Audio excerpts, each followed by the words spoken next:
Здравствуйте! В эфире «Настоящее время». С вами из студии в Вашингтоне Наташа Мозговая. Сегодня в программе «Ради будущего». В Киеве ветераны УПА и Красной Армии вместе отмечают День памяти и примирения. Кыргызстан, Татарстан и Беларусь предпочли обойтись без георгиевских лент. И ветеран из Бруклина говорит: «Мы кровью написали клятву бороться с фашизмом». Начинаем с новостей из Праги. Сергей? Спасибо, Наташа. События дня в настоящем времени из Праги. Я Сергей Дорофеев. Здравствуйте.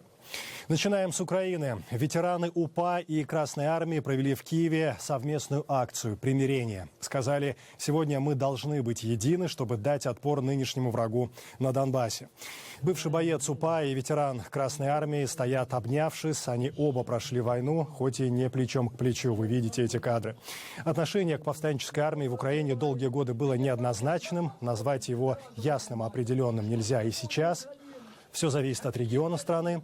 На акцию примирения к Национальному музею истории войны пришли школьники, курсанты военных училищ и участники боевых действий Второй мировой.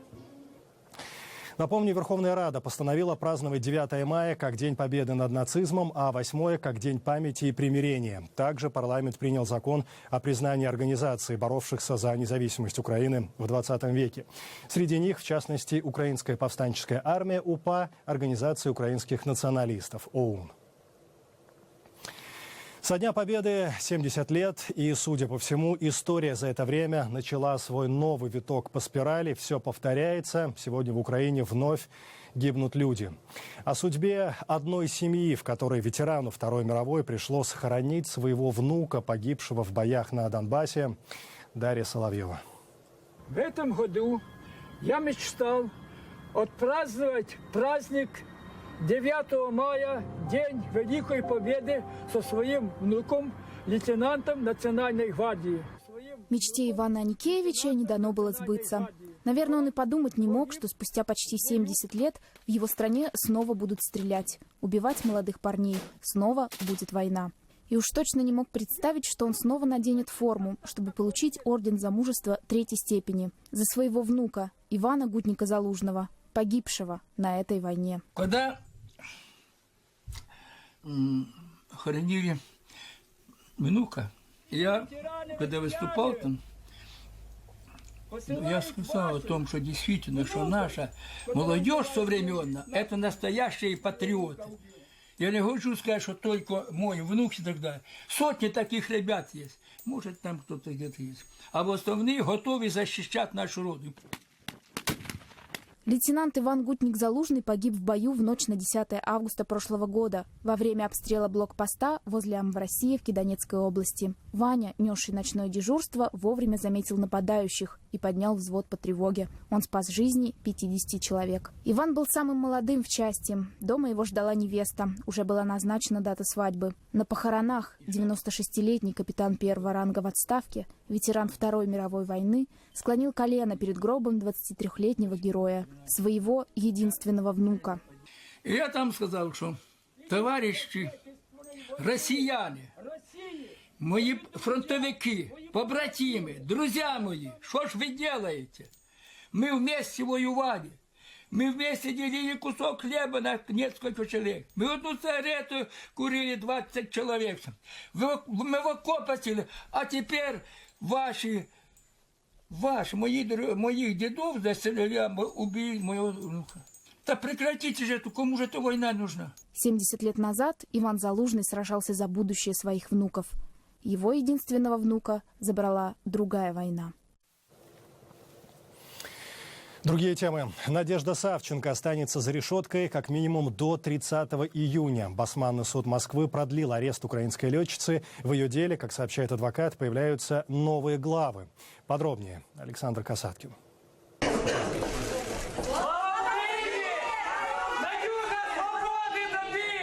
В деле Надежды Савченко появилась запись о том, что так называемые ополченцы отпустили ее из плена, после чего она незаконно пересекла границу России. Представьте себе, что батальон «Заря» наводнен гуманитарными соображениями, лицами с гуманитарными намерениями. Это с одной стороны. А с другой то, что даже отпущенная из плена Савченко почему-то пошла добровольно отпущенная, не в сторону Киева и, там, так сказать, расположение батальона «Айдар», где она служила и так далее, а почему-то пошла в Воронеж. Вот на этот вопрос следствие не отвечает. Но, собственно говоря, это очевидный абсурд. В России Савченко, кроме незаконного перехода границы, обвиняют в причастности к гибели двоих журналистов телекомпании ВГТРК прошлым летом под Луганском. Ее дело является частью огромного дела против нынешнего руководства Украины, возбужденного по статье «Незаконные методы ведения войны». Согласно материалам, следствие уже допросило 108 тысяч свидетелей, то есть по 40 тысяч человек в месяц. Ну, вообще все это дело – это одна большая профанация, имеющая сугубо пропагандистские и политические цели. Я не вижу там процессуальных целей, вы понимаете? Киев и международное сообщество неоднократно призывали российские власти отпустить украинскую летчицу Надежду Савченко. Кремль заявляет, что не имеет права вмешиваться в судопроизводство. 10 місяців одиночки – це навіть не тюрма, це монастир. Я сижу там просто, щось вичікую і не можу зрозуміти. Та хочете судити, судіть завтра. Досить уже тягнуть кота за яйця і робить вигляд, що ви щось робите. Александр Касаткин. Настоящее время. И вот реакция посла Украины в ООН Юрия Сергеева на решение Московского суда продлить арест Надежды Савченко. Это, цитата, «вершина правового произвола и издевательства». Украинская летчица продолжает голодовку. Вчера на заседании ей было плохо. В здание суда вызывали скорую. Дежавю. Накануне в Москве полиция задержала 65 человек, участников акции на Болотной площади, посвященной третьей годовщине столкновения между полицией и участниками марша миллионов 2012 года. На 5 составили протоколы по статье о нарушении правил проведения митингов. Еще одного человека привлекли за уклонение от исполнения административного наказания. Все материалы направили в суд. С остальными задержанными провели профилактические беседы и отпустили. Это «Настоящее время». Продолжаем. Сотни ветеранов Второй мировой живут в Нью-Йорке. Наши коллеги из Соединенных Штатов сняли о них материал. Наташа. Да, Сергей. Наш корреспондент в Нью-Йорке Виктория Купчинецкая познакомилась с активным и харизматичным жителем Бруклина, который был в гетто, воевал и закончил войну в Австрии. Ему скоро исполнится 95 лет. Борис Михайлович Фельдман любит прогуляться по своему району. В скверике на 14-м Брайтоне он любуется весенним цветением, а на Брайтон-Бич-авеню покупает продукты. Здесь же он ходит на концерты и спектакли и работает в Американской ассоциации ветеранов и инвалидов Второй мировой войны, несмотря на свои 94 года. Я всю жизнь занимаюсь общественной работой и сейчас тоже вице-президент Ассоциации ветеранов. Судьба Бориса Михайловича драматичнее любого романа. Он родился в еврейском местечке в Винницкой области. Его родители помогали создавать колхоз под названием «Еврейский крестьянин». А когда началась война, Фельдман в первый же день пошел в армию. Их рота попала под обстрел, командира убили. Мы видели уже, немцы продвигаются по шоссе. Мы залегли в пшенице там и лежали до ночи. А ночью мы вышли и пошли в сторону наших родных мест. Пройдя пешком около 100 километров, Фельдман вернулся домой и сразу же попал в гетто. В гетто Борис с товарищами организовали ячейку сопротивления. Их 2 раза выводили на расстрел. Мы подписали кровью своей обещание, что ли, что мы будем верны друг другу в борьбе с фашизмом. И эти мы закопали в соответствующее место, там в стенку курятника какого-то у меня дома. И когда папа разбирал после войны этот курятник, эти стены, он нашел эти и наши клятвы. Когда гетто освободила советская армия, Борис пошел на фронт. Был и минометчиком, и сапером, был ранен, войну закончил в Австрии. А сразу после войны хотел эмигрировать в только что созданный тогда Израиль. И чудом избежал советской тюрьмы. Я не такой умный, что мог предвидеть все, и предсказать все, и предупредить все. Это естественно. Ну, сказать там еще какие-то качества, я думаю, что это... Ну, скорее всего, судьба. Уже 20 лет Борис Фельдман живет в Америке. В Советском Союзе там было такое, как старались вроде оказывать внимание, но помощи особой не оказывали. А тут в Америке, в этой капиталистической стране, оказывает и внимание, и помощь. И особенно старикам. Совсем недавно он выступал на заседании Генеральной Ассамблеи ООН в День памяти Холокоста. Его месседж о дружбе народов.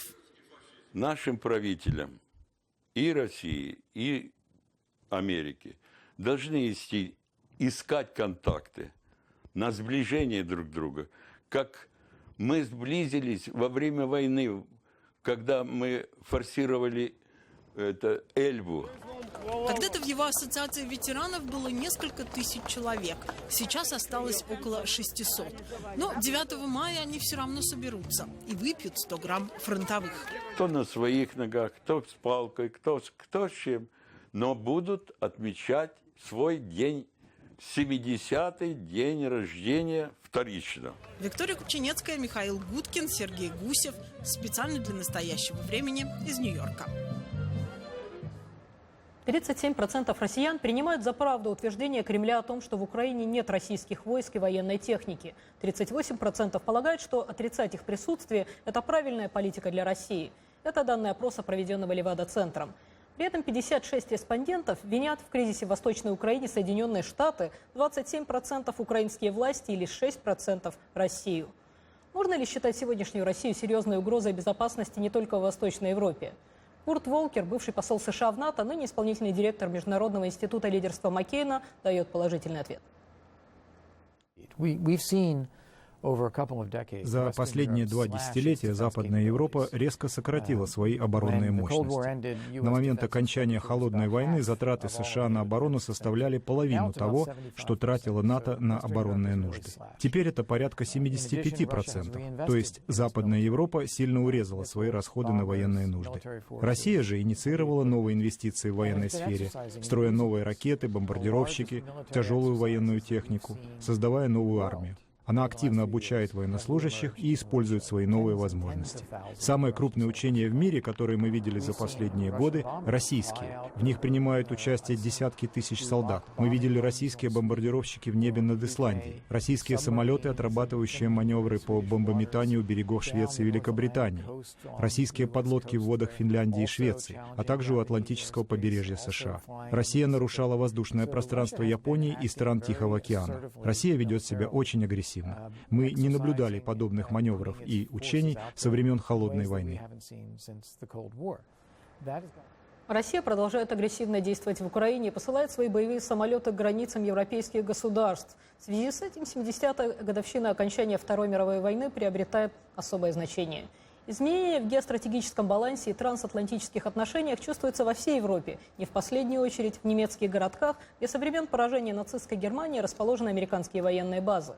Наша съемочная группа побывала в городе Швайнфурт, где в прошлом году после 70 лет функционирования закрылась одна из таких баз.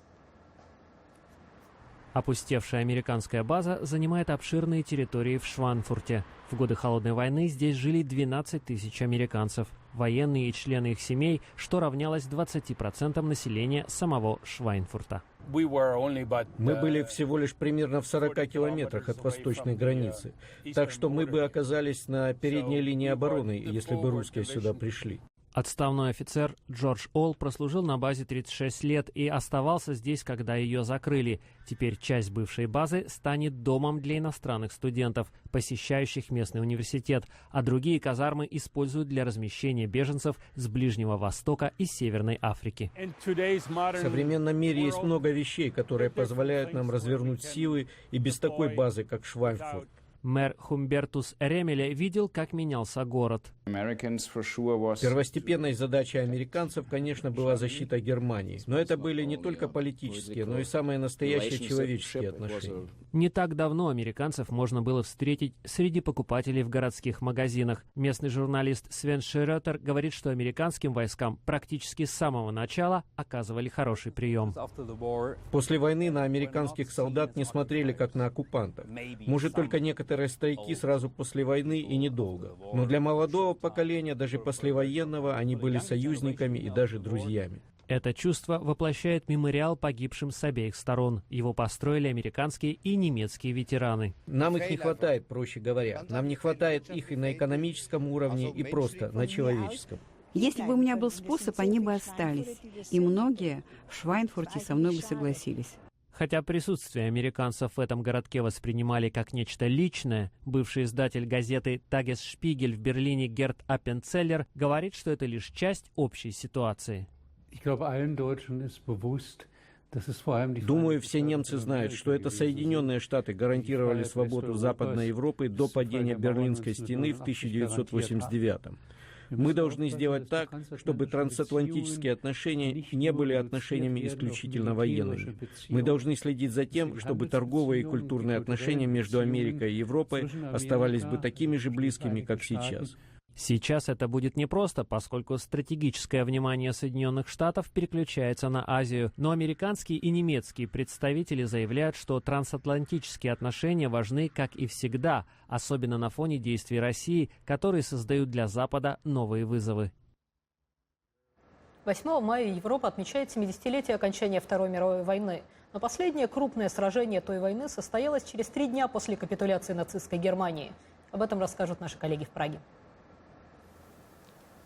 Так и есть, Наташа. В ночь с 11 на 12 мая 1945 года у чешского села Сливицы погибло более 1000 человек. Выйти живым из этого сражения удалось отцу нашей коллеги, директор русской службы «Радио Свобода» Ирины Лагуниной, которая сегодня решила вспомнить те события 70-летней давности. Мой отец закончил войну в Чехословакии в рядах советской армии. Несколько лет назад я приехала сюда, а потом рассказала папе про памятники, про последний бой, про снаряд в стене церкви.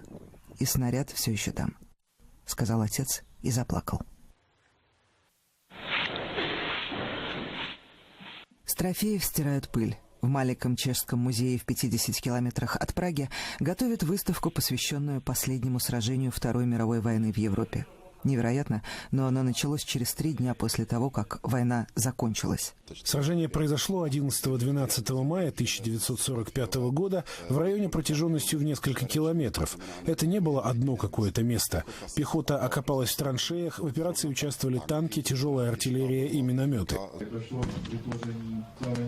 Каждый год в этом районе проходит реконструкция битвы.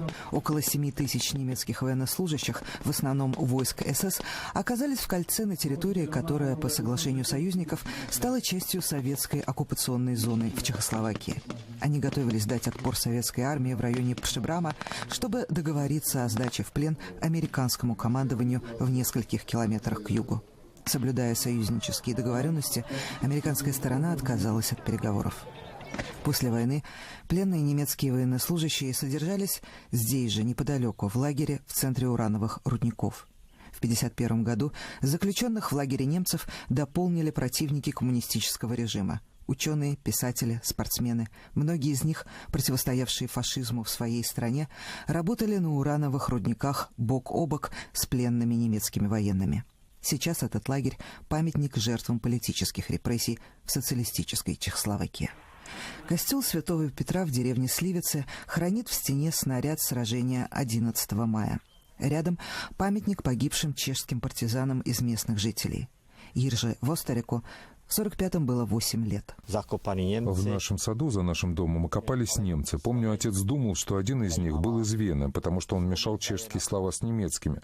Этот человек сказал нам, что немцы нас защитят, и что мы не должны выходить из дома. Но соседи обсуждали, что будет и что делать. Отец, мама и я спрятались в подвале. Там мы пережили стрельбу и взрывы. Бой между немцами и советской армией продолжался до полуночи. Георгиевская ленточка. Сегодня в России это больше, чем символ, элемент идеологии. Он на лацканах пиджаков и на антеннах машин, на ценниках в магазинах, везде. И это несмотря на его историческую неоднозначность. В Кыргызстане в этом году георгиевскую ленточку не решились вплетать в историю с политикой, предложили свой символ весны и памяти. Красный цвет олицетворяет доблесть, смелость и победу.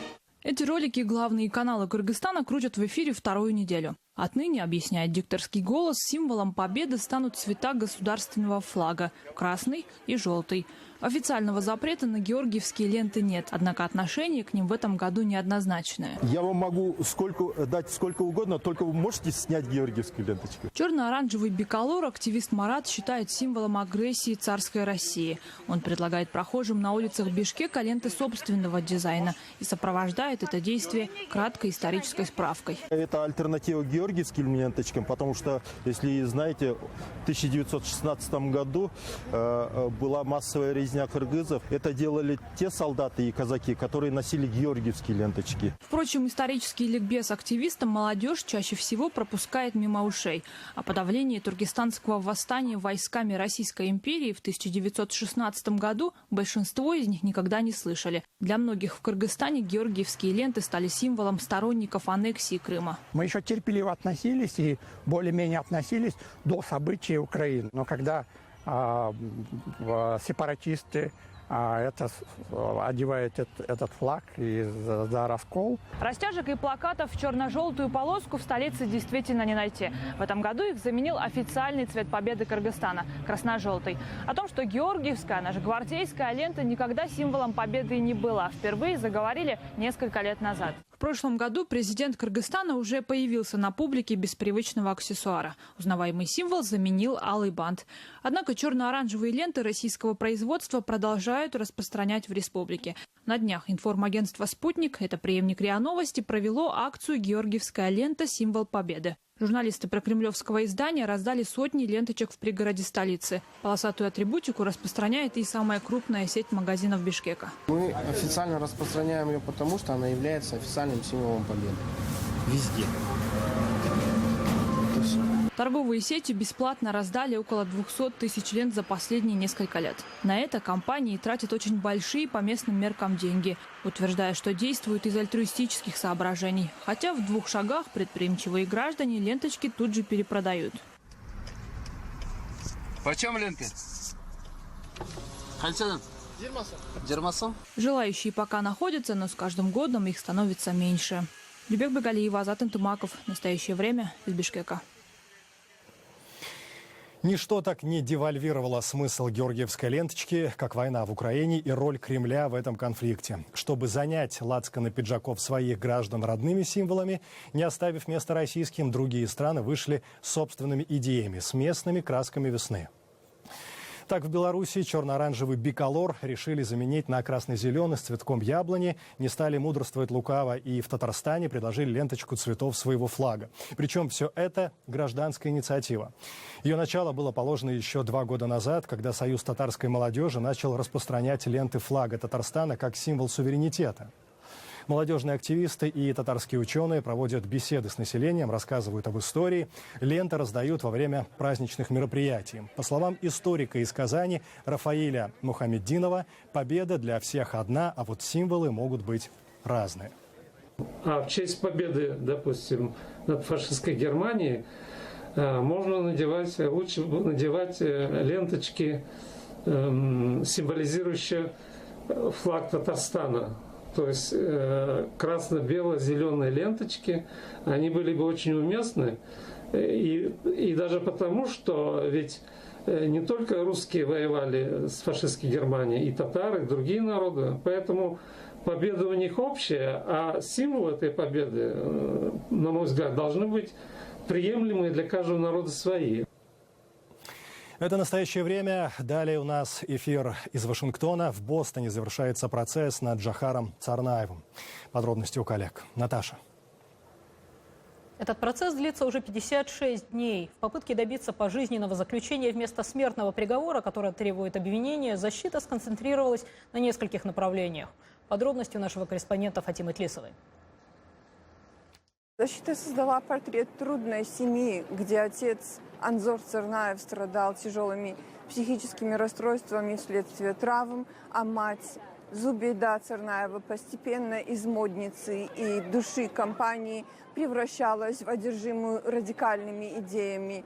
В качестве еще одного аспекта смягчающих обстоятельств защита попыталась использовать историю Чечни. Свидетели защиты рассказали о патриархальном укладе чеченского общества, о строгом соблюдении морального кода под названием «Адат». Эксперты рассказали о трагедии сталинской депортации чеченского народа, а также о последовавших 2 разрушительных войнах с правительством Российской Федерации. Защита попыталась убедить присяжных в том, что Джохар Царнаев был обычным американским подростком, добрым, отзывчивым, способным, талантливым, умным. Именно таким было послание многочисленных свидетелей, родственников Джохара Царнаева из Дагестана, его школьных друзей, его друзей из колледжа, учителей и тренеров. Однако ключевой в стратегии защиты остается идея о моральном и логическом преимуществе пожизненного приговора перед смертной казнью. Защита пытается убедить присяжных в том, что, приговорив Джохара Царнаева к смертной казни, они сделают его флагом в руках джихадистов. Смертный приговор также означает многолетние апелляции и внимание средств массовой информации. Напомню, обвинение оставило за собой право на заключительное слово после завершения презентации защиты. Другие темы – спорт. Команда Александра Овечкина «Вашингтон Кэпиталс» вчера поздно вечером перенесла в американскую столицу настоящий хоккейный праздник. В 4-й игре 2-го раунда розыгрыша Кубка Стэнли вашингтонцы со счетом 2-1 обыграли самую сильную команду лиги – клуб Нью-Йорк Рейнджерс. Теперь Вашингтон в серии, играемой до 4 побед, ведет со счетом 3-1. Битва Кэпиталс Рейнджерс с самого начала рассматривалась как дуэль 2 суперлюдей – шведского голкипера Нью-Йорка Хендрика Ланквиста и российского форварда Вашингтона Александра Овечкина. Таковой она была до вчерашней игры, когда на авансцену вышел другой швед, 20-летний нападающий Вашингтона Андрей Бураковский, который забросил обе шайбы и обеспечил победу своей команды. О впечатлениях от игры Бураковский рассказал нашему корреспонденту Игорю Тихоненко.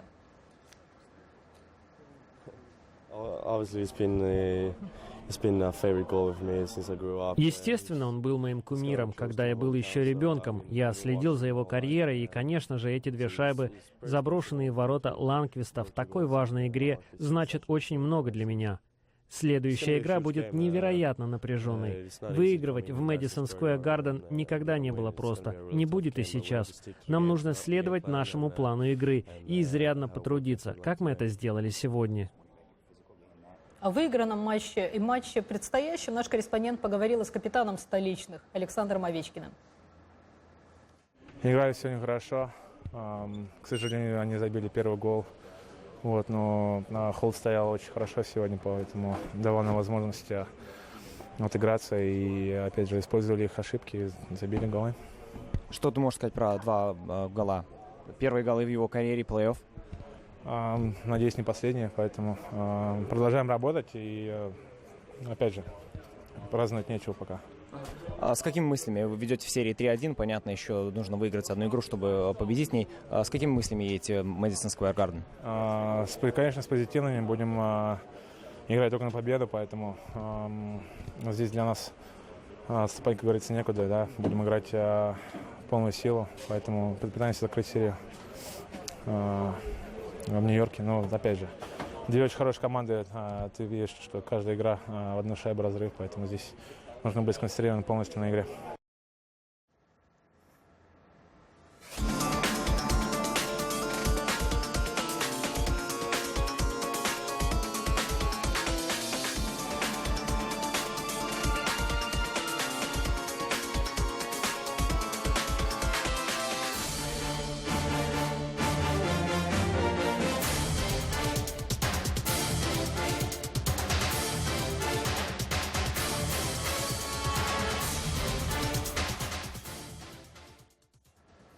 Элтон Джон, всемирно известный певец и композитор, приехал в Вашингтон, чтобы принять участие в слушаниях в Конгрессе, посвященных проблемам борьбы со СПИДом. Сэр Элтон является не только рыцарем Британской империи, но и защитником прав сексуальных меньшинств, представителем которых он является сам. По его словам, СПИД в первую очередь бьет по людям нетрадиционной сексуальной ориентации. Во многих странах, боясь преследований, они вынуждены уйти в подполье, что, естественно, не способствует борьбе с эпидемией. Сам Элтон Джон пожертвовал в прошлом году Международному фонду борьбы со СПИДом и малярией $36 миллионов. На этом наша программа подошла к концу. Заходите на наш сайт, присоединяйтесь к нам в социальных сетях. До завтра. Сергей, спасибо. Мы благодарим коллег в Вашингтоне и всех наших зрителей. Смотрите нас в эфире своих национальных телеканалов. В настоящее время Сергей Дорофеев. Всего доброго. До свидания.